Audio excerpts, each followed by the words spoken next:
Maksud batin nasib lupu betaturi lam arba'in menannekeun li Ghazali wajib bandum atemu kalaf tapejio mebe sagai tak perap dengan tubuh.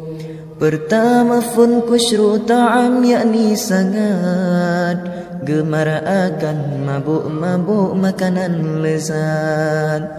Yang kedua syarhul kalam letat marib dan faedah akhirat dunia yang tak maghrib.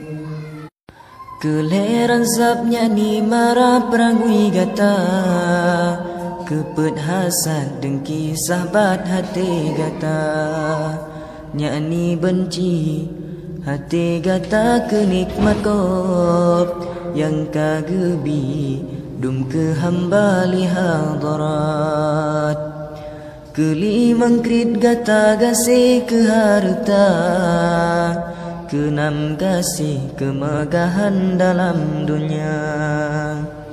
Yang ketujuh gasih ke dunia beta ingat nyan ke oleh kejahatan ken Muhammad.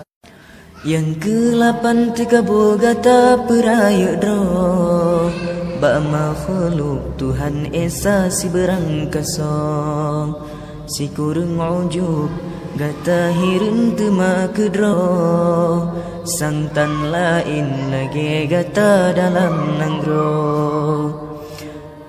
Yang ke-10 pubun amal tan ikhlas kenta pubun semata-mata karena Allah ba makhluk tak pelemah amal gata ngan amalnyan gata jud di pemulia ban siplohnyan wajib bandum tak pejio mehantanyo nuraka yang pajung pegleh hati ta merno ilmu tasawuf kitab Ghazali hai syedara tafam bro.